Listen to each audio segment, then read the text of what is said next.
today we start getting this car ready for the drag races here. July 22nd, I got a Mopar event. I've never ran in it before. I've never raced this car. And as you can see on the ground here, she's a one-wheel wonder. So she sits there and spins tires for eternity, but at the drag strip, you want both wheels pushing. So, first thing I'm going to do is change the rear differential to a 323 from 355, and change it to sure grip axle, so I got both tires pushing me. So, we're going to head into the shop. We're going to see how it goes.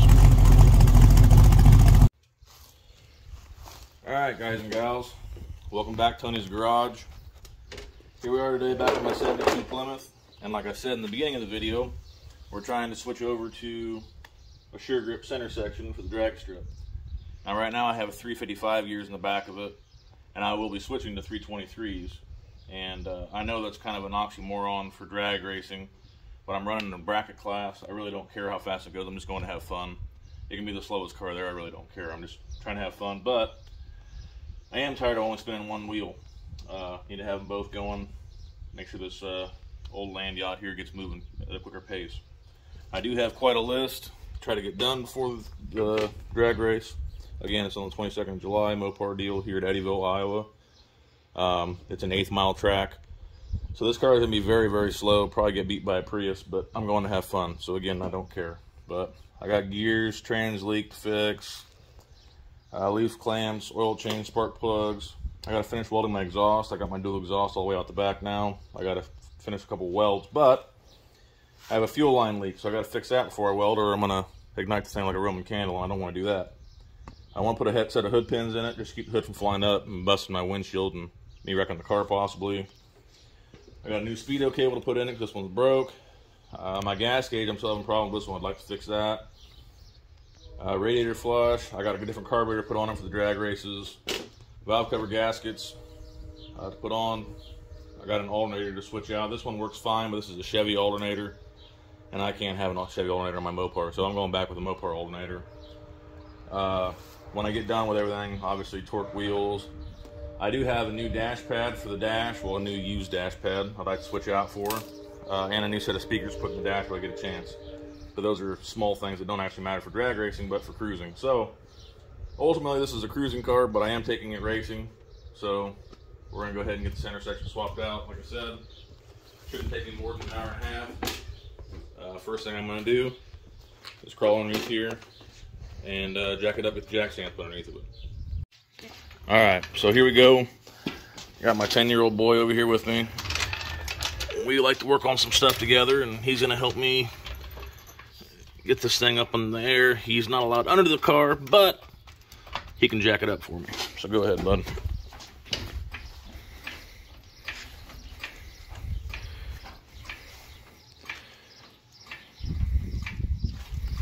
Let's see how close we're getting. We got a lift off, but a little further. All right, buddy. Watch out, and I'm gonna put them jack stands under there. So, obviously, jack stands are important, keep everybody safe. As you can see, I got loved ones, and I'm sure you do too, so use a jack stand. They'll appreciate it. Go ahead up and go up a little further, bud.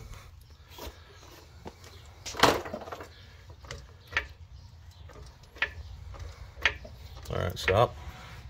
Thank you.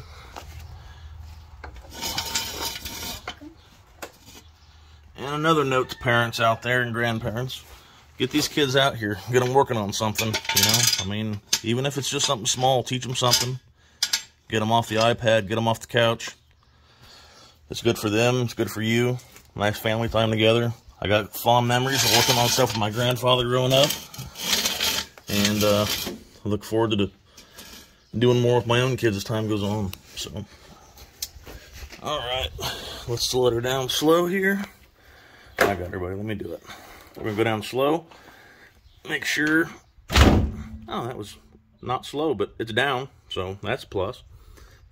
Let me check, make sure they're good. Yep, nice and centered. Yep, nice and centered. So the car should be safe now. As long as this doesn't get in my way, I'm also going to leave the jack under the pumpkin here to kind of add a little extra support, just a little peace of mind. Alright, so now I'm going to grab the impact, grab my 3/4. I'm going to pop these back wheels off.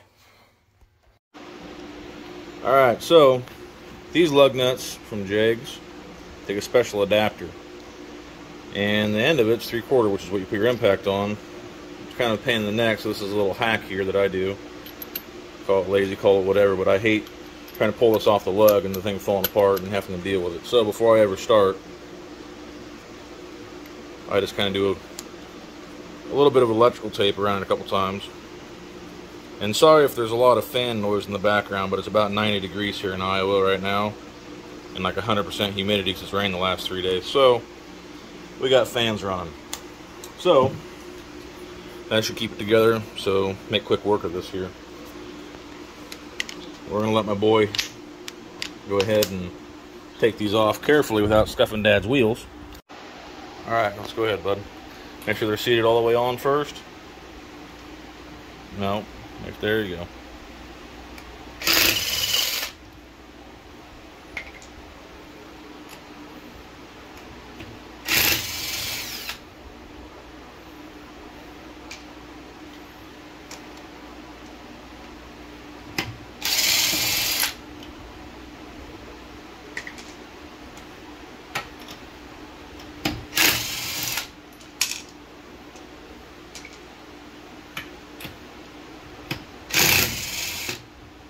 Good job. Go ahead and go to the other side and get started.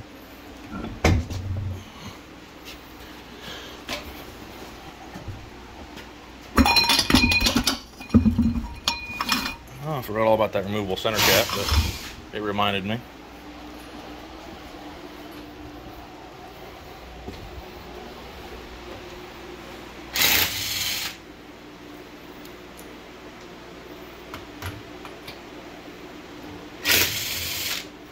Another thing, these little guys save the old back, you know. Make sure it's on all the way. There you go.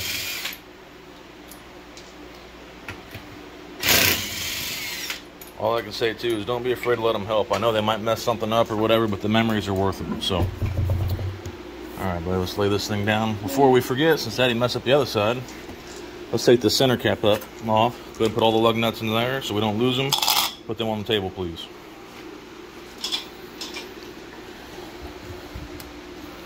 Alright, well, next thing I'm going to do is take the drive shaft out. So, I'm going to go grab a wrench and then crawl underneath there. Alright, so, got a 3/8 socket, little impact. We're going to try to buzz these out. A lot quicker than laying underneath with a wrench. I wasn't sure I could get an impact on them, but looks like I can. So, another thing you got to try to do is, as we're taking these out and taking this U-joint out of the rear end here, the yoke, we want to make sure we're very careful not to lose these pins that are in these caps. I don't want these caps falling off, losing the pins, because then we're going to be changing the U-joint, and we don't want to do that. These ones aren't very old, and I really don't want the extra work, so we're going to do our best to be careful to not mess those up.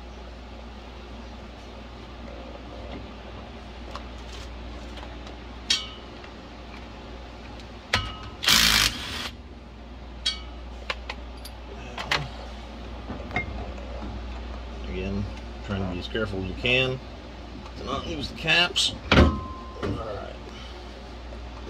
There we are. We're not taking the drive shaft all the way out, we're just going to let her dangle here. But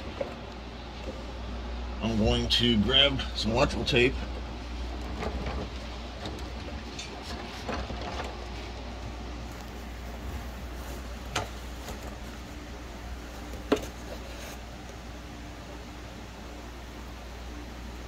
This is a little cheap insurance to be sure we don't lose these caps, because I really don't want to lose the caps.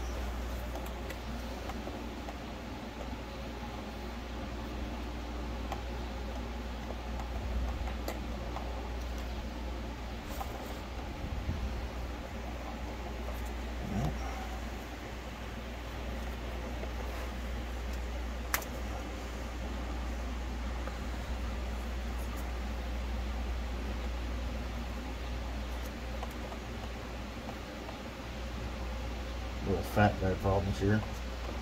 Currently can't get all the way underneath here with the height this vehicle's at. I'm what you call overweight. Alright, so a couple of wraps around that. We're going to just leave the rest of that in place. Now, if I'm not wrong, these are either, I think these are 9/16 or ½ inch. So I go grab this socket here, and I'll start buzzing these off. Actually, I'm getting ahead of myself. I gotta hit the axle shafts off first. So I'm gonna have to pull the drums off on both sides. And as you rotate in here, you'll see, again, this is a bolt-in axle. There'll be bolts straight in here. And we gotta take those off first.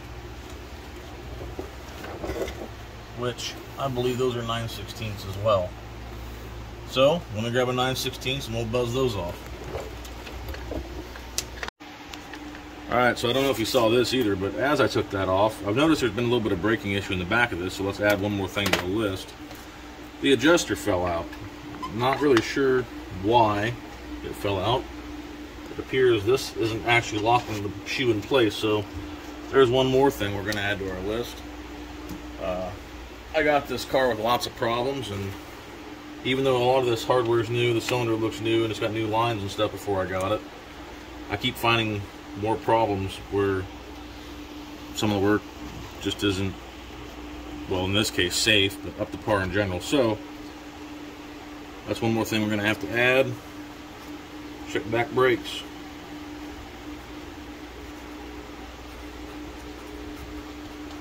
But let's get back to taking these axle shafts out.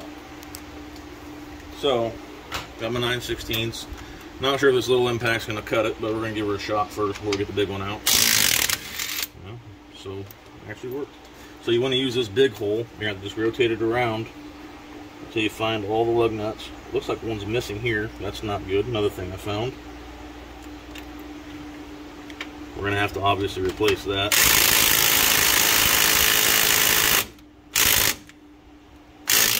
There it goes. There should be 4 on each side, if I remember correctly. Maybe it's 6. I can't remember. It's been a minute since I've got an 8 3/4 apart. If I didn't mention it, this is an 8 3/4 axle, Mopar axle.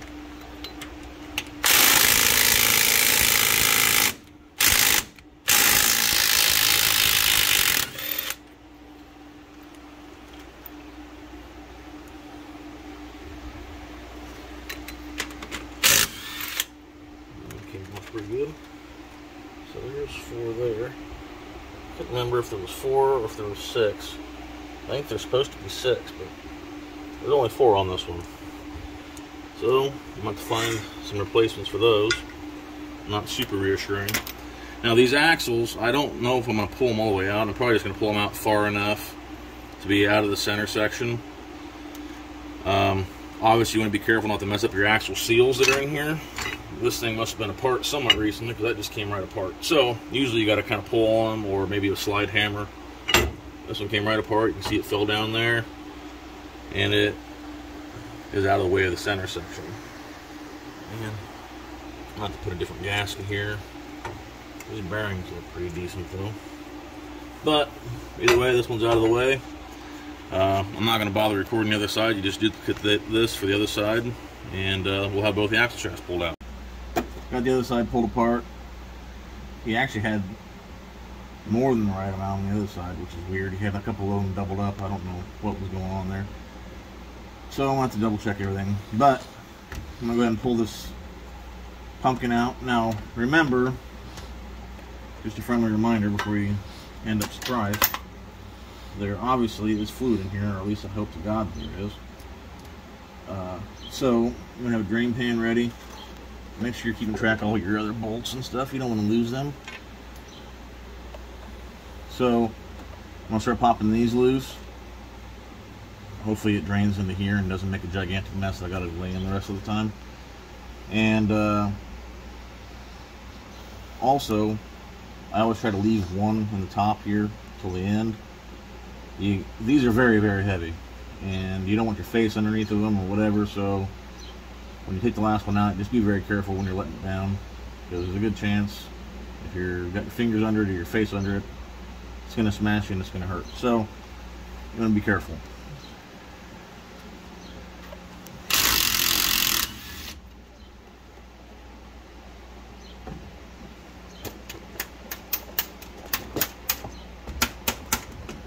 I love it when they don't want to come out.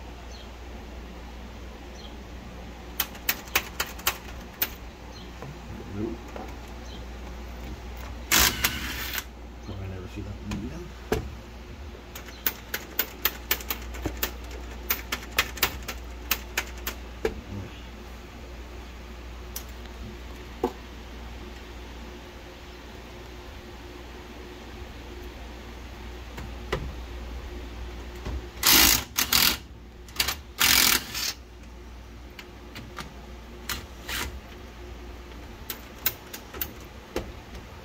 See if I can get rid of this extension. Not really needed.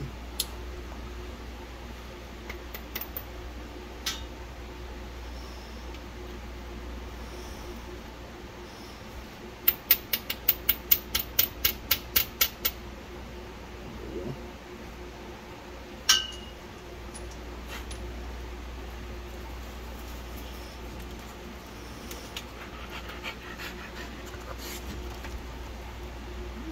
Dog in the shop even. What you doing, buddy?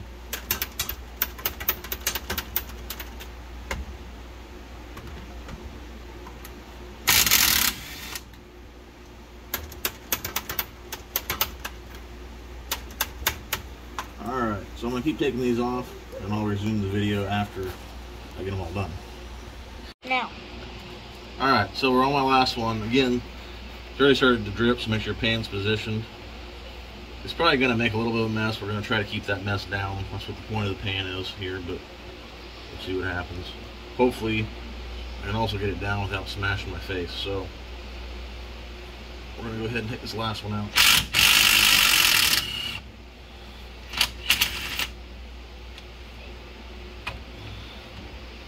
Now, it is sitting on studs, but they're only, an inch or so long after this, so you really want to be careful. And actually, there it goes. Again, I hate the smell of gear oil. I'll let that drain for a second.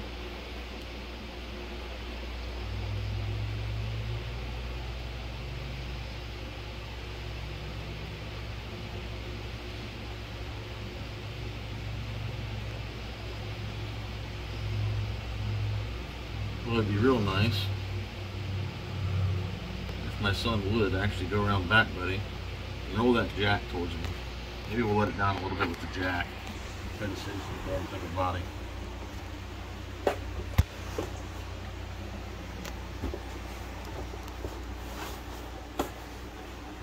Cameraman and jackman, can't beat him. And he works for free. Then roll that track up to me, bud.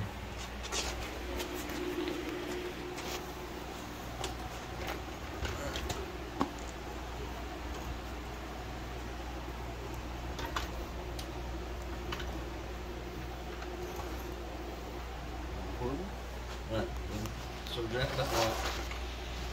Jack it. You have to tighten it up, buddy.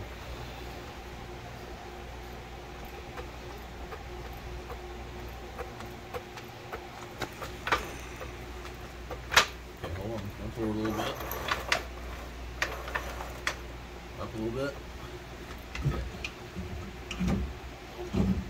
Drag it. Hold on.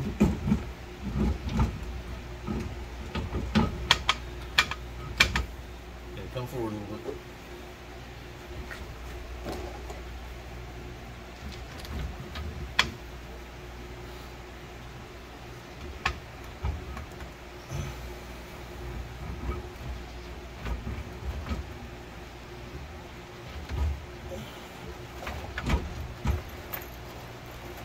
jack down slow. Slow. Alright, well, that one's out. Let's get the other one ready.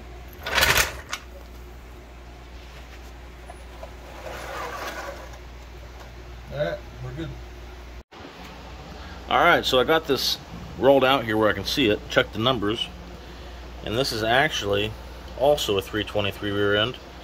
Difference being, this is an open differential, so spinning one tire. So we're still making an improvement without actually changing the gear size. So be the same gear, just this one being Sure Grip, or Posi for you Chevy guys. So we'll spin both, but be slapping in another set of 323s, which should be fine. So this is going to do it though tonight. Got to work early in the morning, so this is going to be it for this video. We'll have part 2 out probably tomorrow, best I can. We'll see you then. Please subscribe, please like. I'm trying to get this channel going, and every subscribe and every like helps out a ton. If you got any questions, leave comments below, and if you got any tips for me that I don't know, go ahead and leave those too. But again, please like, subscribe, and stay tuned for part 2. Thank you. Have a good one.